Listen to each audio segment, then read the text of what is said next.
আল্লাহি ওয়া বারাকাতুহু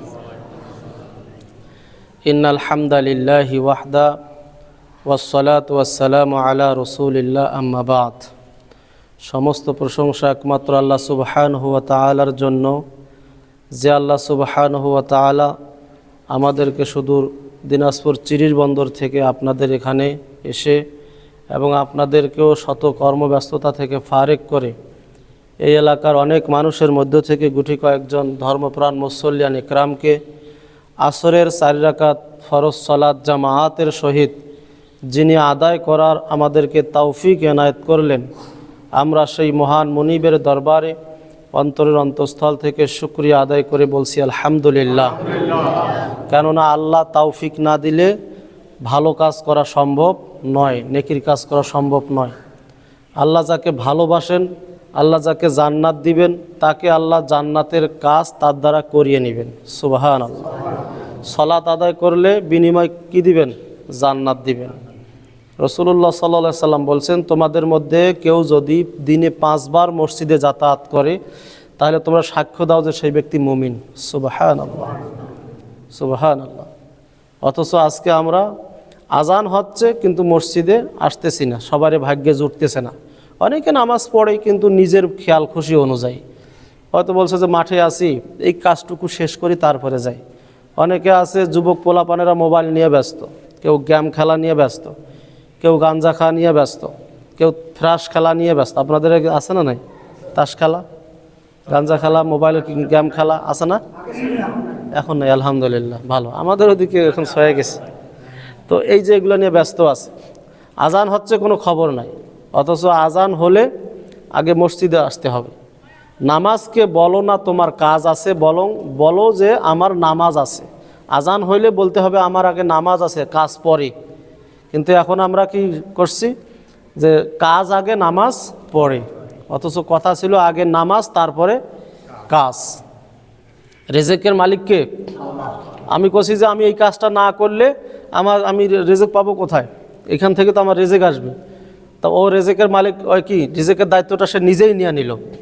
অথচ আল্লাহ বলছেন তোমরা যখন আজান হবে ফাসাউ ইলা যিকরিল্লাহ, আল্লাহর শরণাপন্নে দ্রুত গতিতে চলে আসো, এর মধ্যে কল্যাণ আছে। আল্লাহ বলতেছে এর মধ্যে কল্যাণ আছে।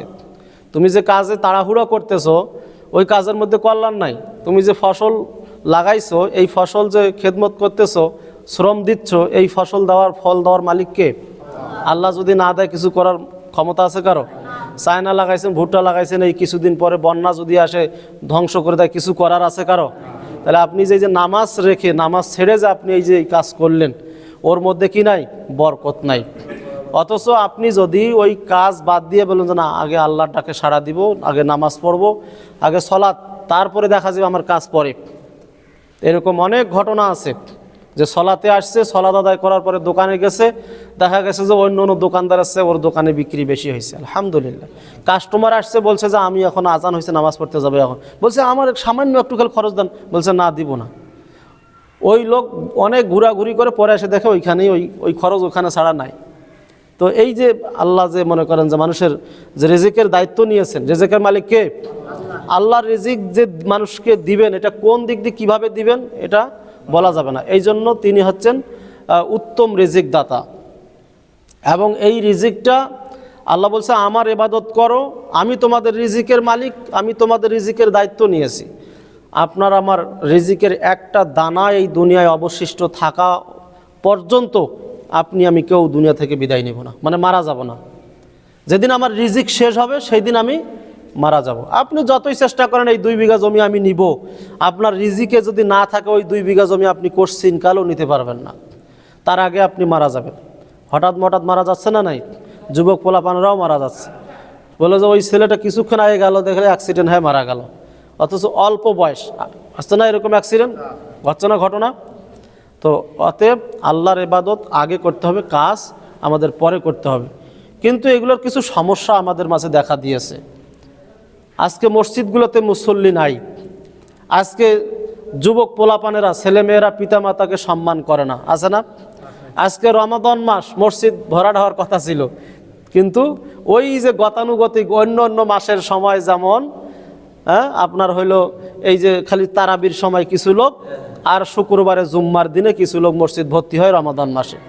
এরা মনে করে যে রমজান মাস আসলে তারাবিটা পড়তে হবে, রমজান মাস আসলে শুক্রবারে নামাজ পড়তে হবে, তাই তো রমাদান মাসে মসজিদগুলো ভর্তি হয়ে যায়, যায় না? ভর্তি হয়ে যায়, তারাবির সময় ভর্তি হয়ে যায়। কিন্তু অন্য অন্য সময় ওই জহর, আসর, মাগরিব এগুলো নামাজে ওই আগের মতো অন্য অন্য মাসে যেমন অবস্থা এই মাসেও তেমন অবস্থা, ওই সামান্য কিছু বাড়তি থাকে। তার কারণ হইল আল্লাহ নবী যেহেতু বলছে ওয়াসুল সিলাতি শায়াতিন, যখন ইদা যা রমাদান, রমাদান মাস প্রবেশ করে তখন শয়তানকে শিকল দ্বারা বেঁধে রাখা হয়।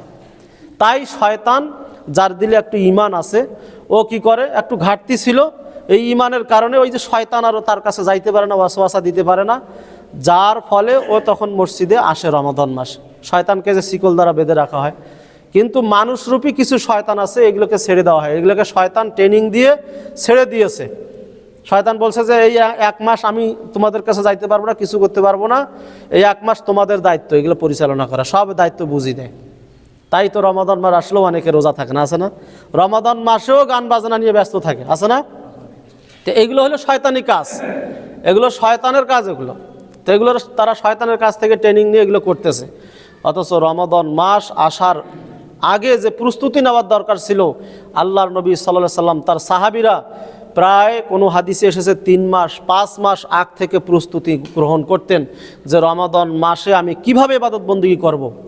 রমাদান মাসটাকে একটা ভাগ করে নেওয়া দরকার, যে আমি কোন সময় কোরআন তেলাওয়াত করব, কোন সময় হাদিস পড়ব, কোন সময় তাফসির পড়ব, কোন সময় আমি ইবাদত, কোন সময় আমি আপনার হচ্ছে এই সহি শুদ্ধভাবে কোরআন শিক্ষা করব, কোন সময় আমি তালিম বৈঠকে একটু সময় দেব, এগুলোকে একটু ভাগ করা। সারা জীবন তো আমরা মনে করি সংসারের কাজ নিয়ে পড়ে থাকি, তা একটু দিন শিক্ষার জন্য একটু সময় ব্যয় করতে হবে না? ব্যয় করতে হবে। আজকে মসজিদগুলোতে মুসল্লি শূন্য হওয়ার মূল কারণ হচ্ছে আমাদের এই যে ছেলে মেয়েদেরকে দিন শিক্ষা না দেওয়ার কারণে। ছেলে মেয়েদেরকে দিন শিক্ষা দেই না। আপনাকে যদি জিজ্ঞেস করি কোরআনটা সহি শুদ্ধ হয়ে পড়তে পারেন, বলে পারি না। কেন পারেন না? ছোটোবেলায় আমাদের বাবা মারা ওই রকম গুরুত্ব দেয় নাই, মক্তবে পাঠায় নাই, বা ওই রকম আমাদের সময় মক্তব ছিল না, মাদ্রাসা ছিল না, তাই যাইতে পারি নাই, তাই শিখি নাই। তাই আজকে কি কোনো রকম শুধু নামাজ পড়তেছি, তাসবিহ তাহলিল জিকির আজগার জানি না, মসজিদে ঢুকার দোয়া জানি না, বাড়ি থেকে বের হওয়ার দোয়া জানি না, এরপরে নামাজের অনেক মাসলা মাসাইল আছে, এগুলো আমরা অনেকে জানি, দন্তান্বয় করে না। তারাবির নামাজ শুরু হয়ে গেছে, এইবার একজন লোক আসছে, এখন উনি কি এশার নামাজ আগে পড়বে না তারাবির সাথে যোগ হইবে? বলেন, আগে এশার নামাজ পড়বে না তারাবির সাথে যুক্ত হবে? হ্যাঁ, সবাই জানে যে আগে এশার নামাজটা পড়তে হবে, জানে না? কিন্তু আগে যে এশার নামাজটা পড়বে, ঠিক আছে এশার নামাজটাই পড়বে, কিন্তু উনি মসজিদের এক কর্নারে গিয়ে আগে এশার সালাদটা তাড়াহুড়া করে পড়ি নেয় না? এগুলো আমরা জানি, পড়ি নেওয়ার পরে তারপরে তারাবির সাথে যুক্ত হয় না? কিন্তু এই পদ্ধতি ভুল পদ্ধতি ছিল। এই সঠিক পদ্ধতি হচ্ছে কোনো ব্যক্তি যদি মসজিদে ঢোকে, তারাবির জামাতও যদি চলে, মনে করেন যে 2 রাকাত হয়ে গেছে, এখন আবার 2 রাকাতের জন্য শুরু করছে, এক লোক ঢুকছে, তাহলে উনি ঢুকার পরে উনি নিয়াত করে এশারের ফরজ সালাতের নিয়াত করে তারাবির জামাতেই যুক্ত হবে, উনি ওই জামাতেই যুক্ত হবে। তাহলে এবার করণীয় কি ওনার করণীয় হচ্ছে ইমাম 2 রাকাত তারাবি পড়লো, কয় রাকাত? 2 রাকাত পড়লো। এখন উনি 2 রাকাত ইমামের সাথে হইল, ওনার এশার নামাজ পুরা করতে আর কয় রাকাত অবশিষ্ট থাকলো? আরও 2 রাকাত। এশার নামাজ কয় রাকাত? 4 রাকাত। ইমামের সাথে হইল 2 রাকাত, আর থাকলো কয় রাকাত? এই 2 রাকাত উনি কি করবে? উনি একা একাই দাঁড়িয়ে আদায় করে নেবে। যেমন আমরা এখানে 2 রাকাত পড়লাম বা 3 রাকাত পড়লাম, একজন মুসল্লি আসলো, আসে কি উনি 1 রাকাতে আমাদের সাথে পাইলো, এখন ওনার দায়িত্ব বাকি 3 রাকাত পুরিয়ে নেওয়া। তো এইটা হচ্ছে সঠিক পদ্ধতি। তো বাকি রাকাতগুলো জয় রাকাতে ছুটে যাবে, তয় রাকাতে উনি পরে আদায় করে নিয়ে আবার উনি তারাবিতে যুক্ত হবে। তারাবিটা হলো নফল, আর ওইটা হলো ফরজ। ফরজটা আদায় করে তারপরে উনি নফলে জয় রাকাতে পাই ইমামের সাথে, তয় রাকাত পড়লো, 2 রাকাত পাও, আর 3 রাকাত পাও, আর 4 রাকাত তারাবি পাও, বাকিটা উনি পরে আদায় করে নিল।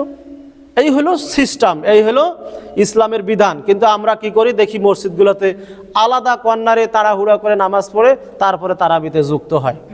আল্লাহ নবীর হাদিস স্পষ্ট আছে, ইজা উকিমাতিস সালাহ ফালা সালাহ, যখন ফরজ সালাতের জন্য একামত দেওয়া হয়, যখন নামাজের জন্য একামত দেওয়া হয় জামাতে নামাজ পড়ার জন্য, তখন ওই নামাজ ছাড়া আর অন্য কোনো নামাজ নাই, অন্য কোনো নামাজ চলবে না। এক মসজিদে 2 জামাত কখনো চলতে পারে না। জামাতের সহিত সালাত আদায় করলে 25 অথবা 27 গুণ সওয়াব বেশি। তাহলে আপনি কেন একাই নামাজ পড়ি আপনি সওয়াব থেকে বঞ্চিত হবেন? আপনি তো সওয়াবের জন্য মসজিদে আসেন নাই? তাহলে আপনি ওইখানে যুক্ত হইলে নামাজ পড়লেই কি আপনি 25 অথবা 27 গুণ সওয়াব বেশি পাইলেন, আর সওয়াবের জন্যই আমরা মসজিদে আসি। তাহলে এই মাসলা না জানা থাকার কারণে আমরা নেকি থেকে বঞ্চিত হচ্ছি এবং এই যে রসুলের সুন্নাহ থেকে বঞ্চিত হচ্ছি। তো এইরকম হাজারো মাসালা আমাদের সমাজের অনেক মানুষ কি জানে না। আপনারা কি বিরক্ত হচ্ছেন নাকি? দুটা কথা মানে একটু বলি, অনেক দূর থেকে আসছি, একটু সবারই ব্যস্ত আছে, আমি তাড়াতাড়ি ছেড়ে দেবো ইনশাআল্লাহ। তো আমাদের মসজিদগুলো মুসল্লি শূন্য হওয়ার মূল কারণ হচ্ছে এই যে আমাদের ছোট বাচ্চাদেরকে দিন শিক্ষা দেয় না। যেমন আপনারা এক সময় পান নাই, এটা অজুহাত দিবেন, কিন্তু আলহামদুলিল্লাহ এখন আপনাদের মসজিদে কি মক্তব আছে? তাহলে এই যে মক্তবে আপনাদের বাচ্চাগুলো পাঠাবেন, ছেলে মেয়েকে পাঠাবেন। এই মক্তবে কি হবে? এই মক্তবে আপনাদের এই বাচ্চাগুলোকে সহি শুদ্ধভাবে কোরআন শিক্ষার পাশাপাশি হাদিস কিছু শিক্ষা দেওয়া লাগবে।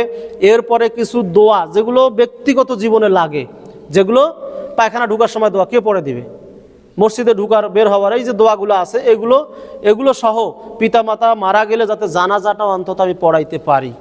কেননা আপনারা জানেন কিছুদিন আগে এক বিরাট ডক্টরেট মানুষ এসেছে, তার পিতামাতা লক্ষ লক্ষ টাকা খরচা করে তাকে লেখাপড়া করাইছে, বিদেশ পাঠাইছে। আসার পরে বাবা মারা যাওয়ার পরে ওই মসজিদের ভাড়াটিয়া ইমাম দিয়ে তার বাবার জানাজা পড়ার সময় হাউ হাউ করে কান্না করতেছে। বললো কেন? তিনি তখন তার এই অভিপ্রায় ব্যক্ত করলেন যে আমার পিতামাতা আমাকে লক্ষ লক্ষ টাকা খরচা করে বিদেশ থেকে ডক্টরেট ডিগ্রি নিয়ে আসলাম, এত জ্ঞান অর্জন করলাম, অথচ বাবার জানাজাটা পড়াইতে পারলাম না। একটা মক্তবের হুজুর, একটা মাদ্রাসার, একটা মসজিদের ইমাম দিয়ে আজকে আমাকে আমার বাবার জানাজাটা পড়াইতে হলো। আফসোস হওয়ার তার জায়গা নাই। তখন তিনি কমেন্টমেন্ট করলেন, সবাইকে বুঝাইলেন যে আমার মতো ভুল, আমার বাবা মার মতো ভুল আপনারা আর কেউ করবেন না। সন্তানকে অন্তত আপনার প্রাথমিক পর্যায়ে যে জ্ঞানগুলো এগুলো দেওয়ার পরে আপনি আপনার সন্তানকে ডাক্তার বানান, ইঞ্জিনিয়ার বানান, বৈজ্ঞানিক বানান, যা বানান সমস্যা নাই। তখন সেই ইঞ্জিনিয়ার হলে রাস্তায় দুর্নীতি করবে না, রাস্তার কাজ খারাপ হবে না। তো এই যে পর্যায়ক্রমে এগুলো যদি আপনার পিতামাতাকে, আপনার সন্তানকে শিক্ষা দেন, তাহলে এই সন্তান পিতামাতা কী জিনিস চিনবে। আজকে সন্তানেরা পিতামাতাকে মানে না, অকাত্য ভাষায় গালিগালাজ করে। অনেকে আছে পিতামাতারা আপনার প্রহার করে, মারে, হাত তোলে। অনেকে আছে চাকু মেরে হত্যা করে, অনেকে ইট দিয়ে থেতলিয়ে, আমাদের যে ঘটনা ঘটছে, নেশার টাকা না পেয়ে তারপরে মাথা ইট দিয়ে থেতলিয়ে হত্যা করছে বাবাকে। ইন্না লিল্লাহ। তো এরকম অসংখ্য ঘটনা ঘটতেছে শুধুমাত্র সন্তানকে দিন শিক্ষা না দেওয়ার কারণে। সন্তান তো জানে না বাবা মা কি জিনিস। সন্তান যদি জানতো যে পিতামাতা হচ্ছে পিতামাতার পায়ের নিচে জান্নাত, মায়ের পায়ের নিচে জান্নাত, এই কথা যদি সন্তান জানতো যে পিতার সাথে খারাপ আচরণ করা যাবে না, পিতামাতার সন্তুষ্টিতে আল্লাহ সন্তুষ্টি, পিতামাতা অসন্তুষ্ট হইলে আমার কোনো ইবাদত আল্লাহর দরবারে কবুল হবে না। আমি যত বড়ই হাজি হই আর গাজী হই আর বড় পণ্ডিত হই, পিতামাতার মন খারাপ করে বা পিতামাতা কষ্ট পায় এমন আচরণ করা যাবে না। তো এটা কোথায়? এই শিক্ষা কই পাবে? প্রাইমারি স্কুলে? এই শিক্ষা কি ওই হাই স্কুলে পাবে? আছে মৌলবি শিক্ষক আছে? প্রাইমারিতে আছে? নাই। কোথায়? ওখানে নাচ গান ড্যান্স এগুলো শিক্ষা দেওয়ার জন্য কি শিক্ষক নিয়োগ দেওয়ার জন্য পায়তারা চলতেছে। অথচ মৌলবি শিক্ষক যেটা কোরআন পড়াবে বা এরকম কোরআন শিক্ষা দিবে এইরকম হুজুর নিয়োগ দিচ্ছে না। তাহলে আপনার সন্তান কোথায় শিখবে? সময় আছে? আর সময় নাই। এই জন্য ছোটোবেলায় তাদেরকে এই মক্তবগুলোতে দিতে হবে। এরপরে আপনার সন্তানকে আপনি বড় আলেম বানান, কোনো সমস্যা নাই। এই সন্তানটা বড় হলে আপনার জানাজা পড়াইতে পারবে। এরপরে দেখবেন এই সন্তান বড় হলে নামাজ ছাড়বে না, সে আজান হওয়ার সঙ্গে সঙ্গে মসজিদে আসবে। আমার কথাগুলো কি আপনারা বুঝতে পারতেছেন? তো এই যে সমস্যা। 2 নম্বরে হলো যারা আমরা ক্ষতিগ্রস্ত হয়েছি সমস্যা নাই। এখন যারা আমরা বয়স্ক হয়ে গেছি, তাদের উচিত তারা আপনারা আলোচনা করে মসজিদে একটা বা যে কোনো এক জায়গায় বয়স্ক শিক্ষা চালু করবেন। বয়স্কদের কোরআন শিক্ষার দরকার আছে না নাই? কোরআন শিক্ষার ব্যবস্থা করবেন, যাতে করে এই যে কোরআন আপনি বৃদ্ধ বয়সেও যদি আপনি কষ্ট করে আপনি পড়তে পারতেছেন, আল্লাহ নবীর হাদিস আছে কোনো ব্যক্তি চেষ্টা করতেছে কিন্তু পারতেছে না, কষ্ট করে পড়তেছে, তার জন্য ডবল সওয়াব, ফালাহুম আজরানে, ডবল নেকি আছে। সুবহানাল্লাহ। তাহলে বয়স্ক শিক্ষা এটা চালু করতে হবে, কোরআন শিক্ষা চালু করতে হবে। আর একটা তার পাশাপাশি সপ্তাহে 1 দিন অথবা 15 দিন অন্তর অথবা না হলেও মাসে অন্তত 1 দিন মসজিদে তালিমি বৈঠকের ব্যবস্থা করতে হবে। এই তালিমি বৈঠকের মাধ্যমে কি হবে, একদিন সলাতের বিষয়ে আলোচনা হবে, সলাত না পড়লে কি শাস্তি তার আলোচনা হবে, জাকাতের উপরে আলোচনা হবে, একদিন উজু গোসল কিভাবে করতে হবে, এগুলা অনেক মানুষ আছে উজুই জানে না, ফরজ গোসলে জানে না। তো ফরজ গোসল যদি না জানে তাহলে পবিত্র হবে কিভাবে? সারা জীবন তো অপবিত্র হয়ে থাকি গেল, হইলো কিছু? তাহলে এগুলো জানার দরকার আছে না নাই? তো এই যে আপনারা মনে করেন এখন আর স্কুল কলেজ মাদ্রাসার যাওয়ার সুযোগ নাই, তাহলে আপনারা মসজিদে আসবেন। কারণ আল্লাহ নবী সাল্লাল্লাহু আলাইহি ওয়াসাল্লামের মার্কাজ ছিল মদিনার মসজিদ। মদিনার মসজিদে তিনি তালিম দিতেন, সাহাবাদেরকে শিক্ষা দিতেন। আসহাবে সুফা মদিনার পাশেই ছিল। কি তার সাহাবীদেরকে তিনি এমনভাবে জ্ঞানী করে তুলেছেন, এক একজন এত মুহাদ্দিস। আবু হুরায়রা রাদিয়াল্লাহু আনহু এছাড়াও আরও অনেক সাহাবী আছে, তারা জ্ঞান অর্জন করার জন্য বাড়িতে যেতেন না, খাইতে পর্যন্ত যেতেন।